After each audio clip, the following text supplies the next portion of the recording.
अस्सलामुअलैकुम, this is Moid Pirzada in Washington United states. 20 जून 2026 हफ्ते का दिन है।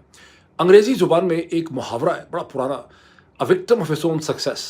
इसका मतलब ये होता है कि आप अपनी कामयाबी के नतीजे में ऐसे नए हालात पैदा करते हैं जिनके अंदर आप उलझ जाते हैं और आप उसके अंदर फंस जाते हैं। इस वक्त मशरक़ वस्ती की सियासत में कुछ इसराइल की ऐसी ही सूरत हाल है। इसराइल अपनी कामयाबी का शिकार हो चुका है। अब आप सोचते होंगे हमारा पाकिस्तानी भाई वाशिंगटन से बैठ के किस तरह की बड़ी बड़ी बातें कर रहा है, यहाँ इतनी ताकतवर एपैक है, यहाँ इतना खर्चा है, इतना कंट्रोल है सहूनी लॉबी का, ये किस किस्म की बात कर रहा है? पागल हो गया, भंग पी भी है, पता नहीं क्या हो गया। मैं आपको एक्सप्लेन करूंगा, ना पागल है, ना भंग है, ना शराब पी भी है। इसके पीछे एक लॉजिक है जिसे अभी बहुत कम लोग जो हैं वो अंडरस्टैंड कर सके, और हम भी अपना दिमाग लगा के उसे अंडरस्टैंड कर सकते हैं। आज आप इसकी नोट टेकिंग करें, मैं आपको एक्सप्लेन करता हूँ कि इसराइल किस चीज़ के अंदर फंस चुका है। लेकिन इसराइल के अलावा मेरे सामने पाकिस्तान की भी सिचुएशन है, डोमेस्टिक पॉलिटिक्स की, जहाँ खैबर पख्तूनख्वा की हुकूमत ने बिलाखिर अपना पूरे साल का बजट पेश कर दिया है, जहाँ पे और बहुत सी इस किस्म की चीज़ें हो रही हैं। मुझे मौका मिला तो मैं हिंदुस्तान और अमेरिका के बदलते हुए जो सिक्योरिटी डायनामिक्स हैं, जहाँ इंडो पैसिफिक का नाम बदल के अब पैसिफिक कमांड दोबारा से कर दिया गया, अगर मुझे मौका मिला तो मैं इसको जिक्र करूँगा। अदरवाइज़ पैट्रियन के पेजेस के ऊपर मैं इसके बारे में बहुत सी इन्फॉर्मेशन रिटन एंड वीडियो की शक्ल में आपके साथ शेयर करूँगा। एक चीज़ का मैं ज़रूर जिक्र करना चाहता हूँ कि बरतानिया में गुज़िश्ता 24-36 घंटों में एंडी बर्नहैम, जो एक बड़े पॉपुलर लेफ़्ट के पॉलिटिशियन हैं, जो पहले ग्रेटर मैनचेस्टर के मेयर रह चुके हैं, उनकी जो पार्लियामेंट्री इलेक्शन में कामयाबी हुई है, उसके बाद बहुत ज़्यादा ये महसूस किया जा रहा है, ख़तरा है कि लेबर पार्टी के back benchers prime minister care Starmer को मजबूर करेंगे कि वो रिज़ाइन कर दें, और ये तब्दीली बरतानिया के अंदर सितंबर तक हो सकती। इसकी क्या सिग्निफिकेंस है पाकिस्तानी सोचने वालों के लिए, खा वो बरतानिया में हो खा पाकिस्तान के अंदर हो, मैं वो आपको एक्सप्लेन करूँगा। लेकिन बात का आगाज़ हम करते हैं लेबनान से, इज़राइल से, मशरक़ वस्ती से और ईरान से। सबसे पहले तो ये अंडरस्टैंडेबल है, मतलब जैसे कि हम कर चुके हैं पिछले 2 वीलॉग्स में ज़िक्र, कि जो टॉक्स होनी थी जेनेवा से कुछ फासले में स्विट्ज़रलैंड में, वो नहीं हो सकी अमेरिका और ईरान के दरमियान में, जो टेक्निकल नेचर की टॉक्स थी। लेकिन इसका क्या मतलब है कि अब अमेरिका और इसराइल के दरमियान में, जो अमेरिका और ईरान के दरमियान में जो एग्रीमेंट था, वो सारा का सारा लटक गया है और इसराइल इसमें कामयाब हो गया। हरगिज़ ऐसा नहीं है, इसके बड़े कम चांसेस हैं। मैं आपको एक्सप्लेन करूँगा क्यों। देखिए, अभी तो अमेरिका ने लेबनान में सीज़ फायर करवा दिया है, लेकिन इसराइली डिफेंस फोर्सेस वहीं हैं, और इसराइल की हुकूमत जो है वो कह रही है कि हमारी फोर्सेस जो हैं वो लेबनान से विड्रॉ जो है वो नहीं करेंगी। और अच्छा, ये एक इंटरेस्टिंग चीज़ ये देखिए कि इस वक्त अगर आप इसराइल के अखबार देखेंगे, अमेरिका के अखबार देखेंगे, रॉयटर खबर एजेंसी को पढ़ेंगे, तो वहाँ पे एक चीज़ आपको लिखी हुई मिलेगी कि 2 मार्च को इसराइल ने हमला कर दिया सदर्न लेबनान पे, क्योंकि उससे पहले हिजबुल्लाह ने इसराइल के ऊपर हमला किया, या रॉकेट्स फेंके। आपको याद होगा, आप में से जो लोग बाकायदगी से मेरा प्रोग्राम देखते हैं, कि मैंने आपको बाकायदा स्क्रीन शेयरिंग की थी, कि हेडलाइंस दिखाई थी कि कैसे जनवरी और फरवरी के दरमियान में इसराइल के अखबारों में, यरूशलेम पोस्ट के अंदर और हारत्ज़ के अंदर ऐसी इंटेलिजेंस लीक से खबरें छप रही थीं कि बेंजामिन नेतन्याहू की हुकूमत ने पूरी तैयारी कर ली है कि उन्होंने फरवरी में, ईरान की जंग हो ना हो, फरवरी में उन्होंने हमास को ठिकाई करनी है, हमास का उन्होंने फिक्स करना है, और लेबनान पे हमला किया जाएगा, और लिटानी रिवर तक जितना भी सदर्न लेबनान है उस पर कब्जा कर लिया जाए। इस वक्त लोगों को, रिपोर्टर्स का जो स्टोरीज़ लिखते हैं, उनको वो बात भूल गई है। लेकिन इसकी सिग्निफिकेंस ये है कि इसराइल की इस्टेब्लिशमेंट ने, बेंजामिन नेतन्याहू की हुकूमत ने लेबनान का कार्ड खेलने का फैसला अगेंस्ट ईरान, अगेंस्ट अमेरिका पहले से किया हुआ था। यानी उन्होंने ये डिसाइड किया हुआ था कि हम लेबनान को यूज़ करेंगे और ऐसी सूरत हाल पैदा कर देंगे कि ईरान अमेरिका की जंग जो है वो ना ख़त्म हो सके। अब इसमें देखिए ये कि इस वक्त डोनाल्ड ट्रंप की जो टीम है, अब जो मैंने चीज़ बताई है, अब इससे आगे कनेक्ट करते हैं। डोनाल्ड ट्रंप की टीम, प्रेसिडेंट डोनाल्ड ट्रंप खुद से, उनकी टीम में वाइस प्रेसिडेंट जेडी वैंस, उनके secretary of state Marco Rubio, और उनके secretary of war, secretary defence जो हैं पीट हेगसेथ जो हैं, उनकी अगर पिछले 3-4 दिन की आप स्टेटमेंट्स देखें तो आपको क्लियर नज़र आता है कि वो फ्रस्ट्रेटेड भी हैं इसराइल से बहुत ज़्यादा, और वो ये अच्छी तरह से समझते तो खैर हैं ही, अमेरिकी इंटेलिजेंट है हमेशा से, बेवकूफ़ तो कोई नहीं है, लेकिन अगर वो समझते हैं तो पहली दफ़ा वो कह भी रहे हैं कि इसराइल हमें ब्लैकमेल कर रहा है against the best American interest at the moment. और इंटरेस्ट उनके अमेरिका की स्टेट के तो जो इंटरेस्ट हैं ही हैं, लेकिन उनके सियासी इंटरेस्ट हैं, क्योंकि आगे अमेरिका अब इस वक्त एक मिड टर्म्स की तरफ जा रहा है, कांग्रेस के मिड टर्म इलेक्शन की तरफ जा रहा है, और इस स्टेज पे अमेरिकन नहीं चाहते, रिपब्लिकन पार्टी नहीं चाहती कि इसराइल की वजह से उनका रास्ता या उनकी सियासत जो है वो मुतासर हो। इसकी वजह से ईरान और यूएस टॉक्स में वापस आना ही आना है। मिड टर्म के बाद जो कुछ हो वो मैं कह नहीं सकता, लेकिन टॉक्स में वापस आना है। अब ये जो लेटेस्ट हुआ है लेबनान में, इसमें थर्सडे की रात में इसराइल ने ये कहा कि उनके 4 इसराइली डिफेंस फोर्सेस के सिपाही जो हैं वो लेबनान में हिजबुल्लाह के हाथों मारे गए। और उसके जवाब में उन्होंने एयर स्ट्राइक्स की, तकरीबन 80 से ज़्यादा, 80 या 100 के दरमियान में, जिसमें उन्होंने 47 लोगों को उन्होंने हलाक कर दिया अक्रॉस लेबनान। चंद दिन पहले जब डोनाल्ड ट्रंप फ्रांस में थे, वर्साई में थे, कहाँ पे थे, तो उन्होंने रिपोर्टर्स के साथ बात करते हुए ये कहा था कि बड़ा अनरीजनेबल एटीट्यूड है इसराइल का, बड़ा गलत एटीट्यूड है, रिएक्टिव एटीट्यूड है कि अगर कोई दो ड्रोन स्ट्राइक कहीं पे हो जाती है, कहीं ड्रोन गिर जाता है, तो ये बैरूत में जाके या लेबनान के अंदर बेतहाशा बिल्डिंग्स को टारगेट करते हैं। ये इंसैनिटी जो है वो नहीं होनी चाहिए। जब आप देख रहे हैं कि टोन एंड टैनर जो है वो अमेरिका के पॉलिटिशियंस की कैसे चेंज हो रही है। अब इस स्टेज पे गुज़श्ता 24 घंटे में इसराइल के 3 जो कैबिनेट मिनिस्टर्स हैं, जो उनके फाइनेंस मिनिस्टर हैं बेज़लेल स्मोट्रिच, जो उनके नेशनल सिक्योरिटी के मिनिस्टर हैं इतमर बेन गवीर, और जो इसराइली डिफेंस मिनिस्टर है इज़राइल कैट्स, उनकी जो स्टेटमेंट्स हैं वो बहुत ही रिएक्शनरी हैं। फॉर इंस्टेंस इतमर बेन गवीर की जो स्टेटमेंट यह है कि अगर एक इसराइली मरेगा तो 100 हम लेबनानियों को मारेंगे, अगर एक हमारी माँ को धचका पहुँचेगा तो हम पूरे लेबनान को आग लगा देंगे, 1000 दफ़ा लेबनान जलेगा, एंड सो ऑन। ये सब चीज़ें जो हैं ये वाशिंगटन के अंदर इसराइल के बारे में बहुत नेगेटिव फीलिंग जो है वो पैदा कर रही हैं। और अच्छा, एक इसकी कॉम्प्लेक्सिटी ये भी देख लें कि प्राइम मिनिस्टर नेतन्याहू जो हैं वो खुद अपने होने वाले मुमकिन इलेक्शन में उनको डोनाल्ड ट्रंप की सपोर्ट चाहिए ताकि वो इस इलेक्शन को जीत सकें। और क्योंकि डोनाल्ड ट्रंप इसराइल के अंदर भी बड़े पॉपुलर है, तो इसराइल के राइट में इसका मतलब क्या है? इसका मतलब है कि बेंजामिन नेतन्याहू कुछ भी करें, वो इस स्टेज के ऊपर डोनाल्ड ट्रंप और ईरान के दरमियान में जो एक एग्रीमेंट हुआ है उसका रास्ता रोक नहीं सकेंगे। अब मैं आपको बताता हूँ कि जो मैंने शुरू में एक जुमला बोला बहुत ही ड्रामेटिक अंदाज से कि Israel is a victim of its own success, वो मैं क्यों कह रहा हूँ। देखिए उसकी वजह ये है, उसकी एक बिगर पिक्चर हमें देखनी पड़ेगी। बिगर पिक्चर ये है कि इसराइल का और अमेरिका का जो स्पेशल रिलेशनशिप है इसने डेवलप करना शुरू किया बहुत तेज़ी से 1967 की जो अरब इसराइल जंग थी उसके बाद। 1948 से 1967 के दरमियान में अमेरिका का इसराइल के साथ कोई बहुत ज़्यादा क्लोज स्ट्रेटेजिक रिलेशनशिप नहीं था। रिलेशनशिप अगर इससे पहले था तो बरतानिया का था, रिलेशनशिप था तो फ्रांस का था, रिलेशनशिप और ताकतों का। 1967 की जंग में इसराइली बहुत बहादुरी से लड़े। उन्होंने सिंगल हैंडेडली अरब जो रियासतें थी, एक से ज़्यादा, इजिप्ट, सीरिया, इराक, उन सब के उन्होंने परखच्चे उड़ा दिए और वाकई बहुत बहादुरी से लड़े। इसराइलियों को अमेरिका की इस्टेब्लिशमेंट ने, मीडिया ने, इंटेलिजेंसिया ने, स्ट्रेटेजिक कम्युनिटी ने देखा कि इसराइलीज़ जो हैं वो कॉम्पिटेंट हैं, बहादुर हैं, एफिशिएंट हैं, इफ़ेक्टिव हैं, ये हमारा घोड़ा है। अच्छा, हम घोड़ा है अगेंस्ट व्हाट?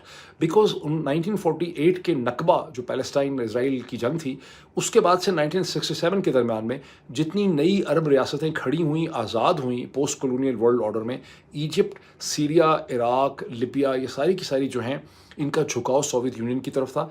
ये एक तरह से फॉर्मर सोवियत यूनियन की क्लाइंट सैटेलाइट स्टेट्स थी जो उनसे असला लेती थी, ट्रेनिंग लेती थी, सोवियत मिलिट्री एडवाइजर्स इनके अंदर बैठे हुए थे। वो ज़माना था कोल्ड वॉर का जिसमें यूनाइटेड स्टेट्स और सोवियत यूनियन के दरमियान में मशरक़ वस्ती में बालादस्ती और डोमिनेशन की एक जंग जारी थी।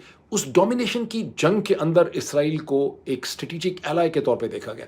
उसका जो मेंटल इनर्शिया है उसने उसके बाद भी कंटिन्यू किया। सोवियत यूनियन के अर्ली 1990s में कोलैप्स हो गया।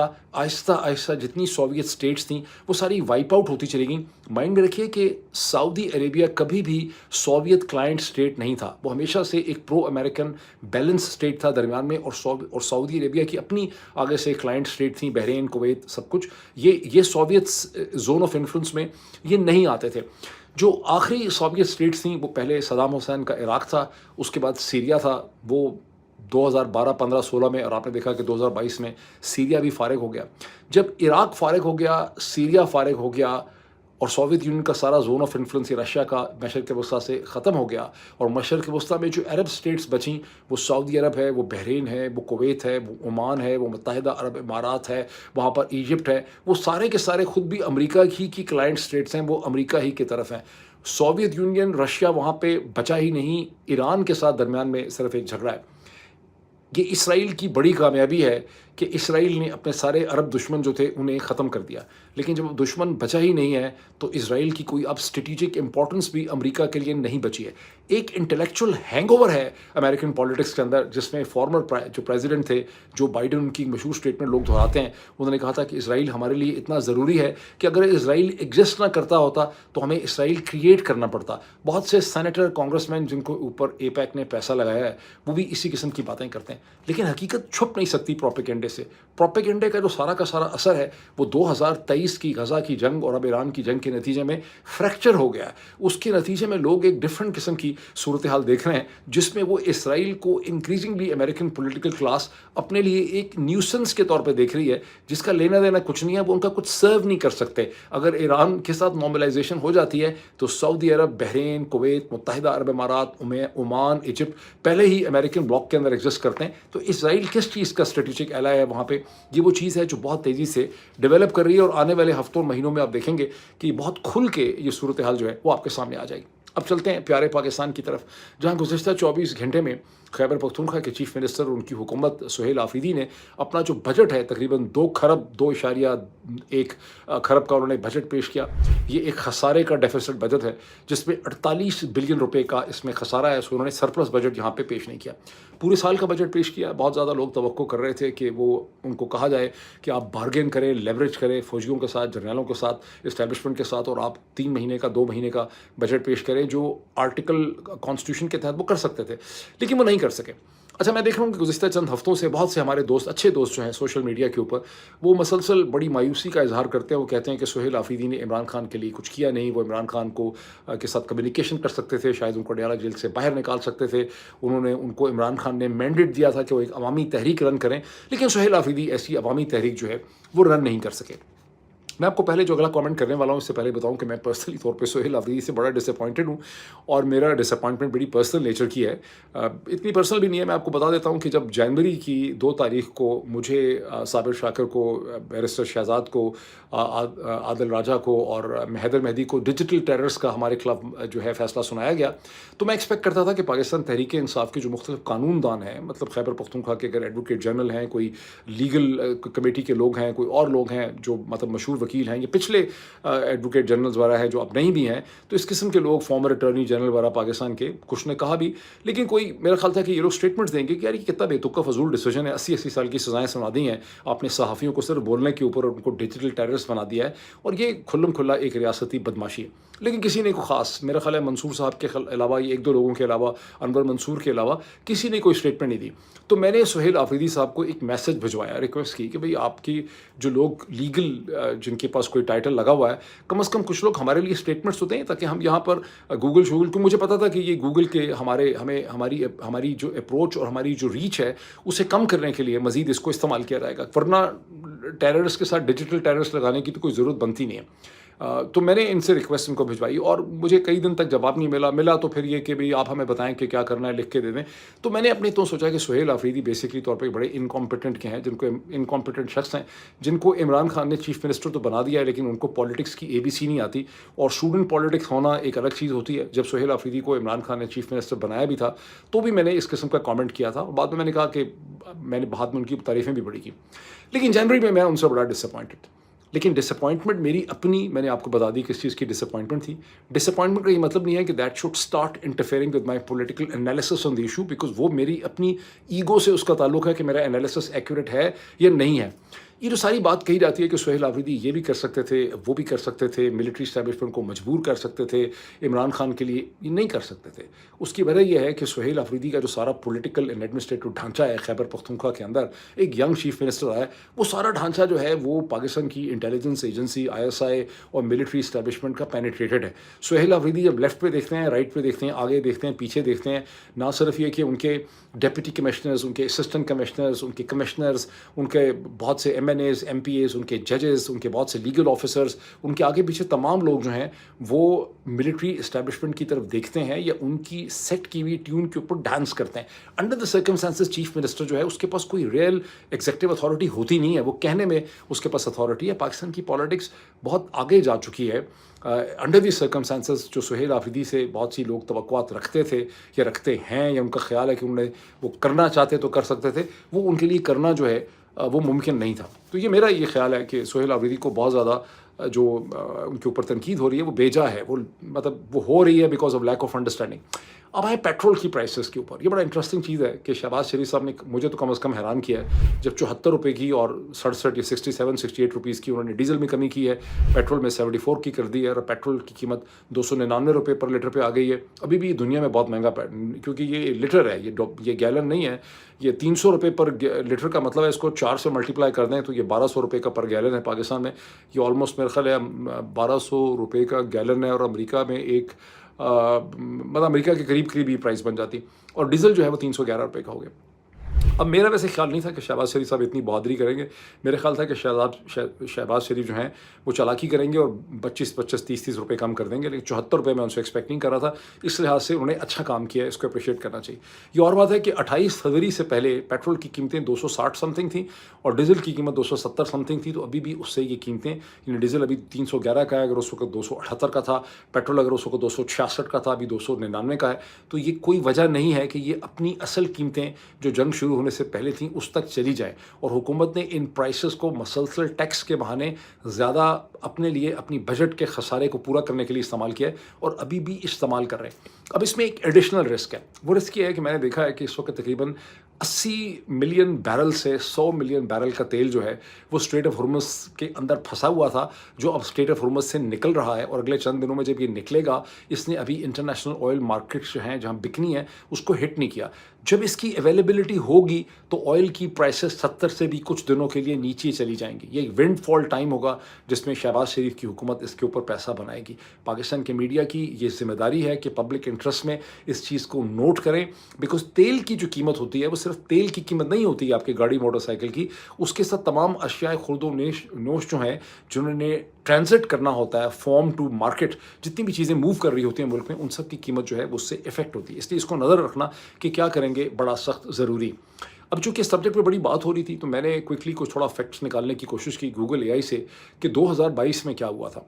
तो गूगल ने पहले मुझे ये बताया कि 2022 में इमरान खान ने जब कीमतें कम नहीं की और सब्सिडी की उन्होंने 2021-22 के ऑयल क्राइसिस में, तो उसके नतीजे में पाकिस्तान को बेतहाशा फॉरेन करेंसी का भी लॉस हो गया, उसकी इकॉनमी बैठ गई, और उसका जो फॉरेक्स रिजर्व्स थे वो $16 बिलियन से कम होकर $10 बिलियन चले गए। मुझे बड़ी हैरानगी हुई, मुझे शक हुआ कि ये गूगल एआई को ये इन्फॉर्मेशन कहाँ से मिल रही है, बिकॉज गूगल एआई हो या चैट जीपीटी हो, ये लार्ज लैंग्वेज मॉडल्स हैं LLM, और जो कुछ लिखा हुआ होता है, पब्लिश हुआ होता है, ज़ाहिर है वहीं जाके उसको सुनते हैं, पढ़ते हैं, क्रॉलर्स इनके जल्दी से वापस आ जाते हैं। जो चीज़ हमें पढ़ने में घंटे लगते हैं ये सेकंडों में कर लेते हैं। मैंने कहा गूगल एआई को, मैंने कहा मुझे ऐसा लग रहा है पाकिस्तान के अखबार पढ़ के वापस आए हैं और इसे आपने सारा एनालिसिस कर दिया है, क्योंकि इमरान खान ने तो जो कीमतें बढ़ाई कब थी, वो तो हुकूमत ही उसकी ख़त्म हो गई थी 40-50 दिनों में उसके बाद। तो फिर गूगल एआई ने कहा कि सॉरी, असल में इमरान खान ने तो ये जो सब्सिडी दी थी वो 28 फरवरी को दी थी, और 40 दिन के बाद उसकी 9-10 अप्रैल को इमरान खान की हुकूमत ख़त्म हो गई। तो फिर मैंने कहा कि टोटल कितना ऑयल इसमें इंपोर्ट हुआ, पता चला कि सारे टाइम पीरियड में जो ऑयल इंपोर्ट हुआ वो तकरीबन जो भी सब्सिडी वगैरह पाकिस्तान को दी वो 30-35 बिलियन रुपए की बनती थी। इसका मतलब 200 से वो 220 मिलियन डॉलर की थी। तो बाकी सारा जो पहले उसने मुझे बताया था कि पाकिस्तान की इकॉनमी का हुआ वो कुंडा कब हुआ, जिसमें 5-6 बिलियन डॉलर ब्लीड हो गए, 3 बिलियन इतने वॉटेवर। तो वो पता चला कि शहबाज शरीफ साहब की हुकूमत ने भी उस सब्सिडी को जारी रखा, और 10 अप्रैल से लेकर 15 जून तक, और उसमें ज़्यादा नुकसान इसलिए हुआ कि इस टाइम पीरियड में 10 अप्रैल 2022 से 15 जून के दरमियान में तेल की कीमतों में पहले के मुकाबले में और ज़्यादा इजाफा हुआ, और पाकिस्तान के फॉरेन रिजर्व्स जो हैं वो ब्लीड करते रहे। क्वेश्चन है क्यों किया शहबाज शरीफ साहब ने? इसलिए कि उनको भी लगता था कि पाकिस्तान में अगर मैं प्राइसेस हम यानी बढ़ा देंगे तो उस वक्त चूँकि उनको लग रहा था कि शायद हमें इलेक्शन करवाएं, या PTI सड़कों के ऊपर थी, तो इसलिए तेल की कीमतों को बढ़ने से उन्होंने रोका। तो इमरान खान को भी यही ख्याल था, बेचारे को, इमरान खान को ये ख्याल था कि मैं शायद मुझे इलेक्शन करवाने पड़ जाएंगे, मुझे हटाने की कोशिश कर रहे हैं। तो इलेक्शन और उसकी सियासत के चक्कर में उन्होंने वो सब्सिडी जो है उस स्टेज पे दी हुई थी। फिर मैंने एक और इंटरेस्टिंग किस्म की चीज़ चेक की। मैंने ये चेक की कि हिंदुस्तान की हुकूमत ने कीमतों में कोई इजाफा नहीं किया 28 फरवरी 2026 के बाद, जो पिछले 3-4 महीनों में, तो उनको कितनी डस पड़ी है। मुझे पता चला कि नरेंद्र मोदी की हुकूमत ने कम अज़ कम भी $12 बिलियन की डस उन्होंने कबूल की, और उन्होंने आवाम के लिए कीमतों को नहीं बढ़ने दिया। इसे कहते हैं गवर्नमेंट, कोई इलेक्शन भी नहीं था आगे, इसे कहते हैं government which is responsible and accountable in a democracy to the people of the country. बहरहाल एक और बड़ी इंटरेस्टिंग चीज़ देखें, जो हुई तो 3-4 दिन पहले है, बिकॉज़ शहबाज गिल साहब ने कहीं इसका वीडियो में अपने ज़िक्र किया था। बहरिया टाउन की पिंडी में उसका जो फ़ेज़ 8 वाला है, पकड़ के ज़बरदस्ती इन्होंने ऑक्शंस कर दी हैं। खुद से ही ऑक्शन कर रहे हैं सरकार के लोग, खुद से ही खरीद रहे हैं बंदे फ्रंट पे खड़े करके। और अच्छा, मैंने इसको चेक किया कि कहीं पाकिस्तान के अखबारों में इसका आया हो, शहबाज गिल ने, मुझे पता नहीं चला। ना डॉन में कहीं पब्लिश हुआ है, ना ट्रिब्यून में पब्लिश हुआ है। अगर आप बहरिया टाउन करके भी रिसर्च करें गूगल से, तो कोई आपको स्टोरी नहीं मिलती है कि कोई ऑक्शन अभी हुई है, पहले की ऑक्शन आती। फिर मैंने सोशल मीडिया पे देखा, इसकी डिस्कशन हो रही थी, तो मुझे पता चला कि वाकई ये चीज़ जो है हुई है। ये क्यों हो रहा है, अंडरस्टैंडेबल है कि मलिक रियाज साहब के ऊपर ये बहरिया टाउन पे गुस्सा इस चीज़ का है कि अलकादर यूनिवर्सिटी ट्रस्ट केस में उनके ऊपर जो दबाव था कि आप लोग वादा माफ गवाह बने, एविडेंस लेकर आएँ, हमसे शेयर करें, इमरान खान के खिलाफ पोजीशन लें, वो उन्होंने नहीं ली। उन्होंने क्यों नहीं ली? वो इसलिए नहीं ली है कि एक ये खाली मलिक रियाज का या बहरिया का मसला नहीं है। पाकिस्तान के तमाम बिजनेसमैन, जो बड़े बड़े बिजनेसमैन हैं कराची लाहौर के, उनका एक असूली मौक़िफ़ है गुज़िश्ता 20-25-30 बरस का कि हुकूमतें गिरती हैं, चली जाती हैं, उनके दुश्मन उनके खिलाफ केसेस बनाते हैं, और जो बड़ा बिजनेस है उसको उन केसेस का हिस्सा नहीं बनना चाहिए। छोटे बिजनेसमैन बन जाते हैं, बड़े बिजनेसमैन को इसलिए नहीं बनना चाहिए कि कल को सियासी हालात जब बदलेंगे तो ये समझा जाएगा कि हमने उनके खिलाफ काम किया था किसी, और इसी वजह से मलिक रियाज जो हैं वो ना तो नवाज़ शरीफ के खिलाफ उन्होंने कोई मतलब वो किसी हुकूमत की मदद की, इमरान खान की या फ़ौज की, ना कभी वो आसिफ अली ज़रदारी के खिलाफ की। और ऐसा बिजनेसमैन जो है उसकी कोशिश होगी कि तमाम सियासी धड़ों के साथ अच्छा ताल्लुक़ रखे। ये तो हो गई बात बहरिया की हद तक, लेकिन इसका देखें रिस्क इसका क्या है। इतने बड़े, जो पाकिस्तान का सबसे बड़ा private real estate developing group है, जब आपको इस तरह से आप उसको ट्रीट करते हैं, तो आप ज़रा सोचें कि कौन सा बिज़नेस या कौन सी इन्वेस्टमेंट एक ऐसे मुल्क में आएगी जब वो देख रहे हैं कि सबसे बड़ा जो प्राइवेट रियल एस्टेट डेवलपर है उसको आपने इस तरह से आप उसको ट्रीट कर रहे हैं, और उसको कहीं पर भी अदालतों से, लीगल प्रोसेस से उसको रिलीफ जो है वो नहीं मिल सकती। मैं आपके सामने अमेरिका की 2 एग्जांपल रखता हूँ। जब भी कोई बड़ा इन्वेस्टमेंट ग्रुप कहीं जाएगा, खा वो मशरक़ वस्ता से आए, कहीं से भी आए, या इंटरनल इन्वेस्टमेंट हो, वो आपके सिर्फ एग्जेक्टिव के वादों पे, अहद व पैमान के ऊपर, जनाब हम आपको बड़ा फैसिलिटेट करेंगे, फ़िक्र ही नहीं करें, आप तो हमारे भाई हैं, छोटे भाई हैं, बड़े भाई हैं, आपका बिज़नेस हमारा बिज़नेस, इस पे कभी भी कोई स्टेबल रियासत जो है वो अपना कारोबार नहीं चला सकती।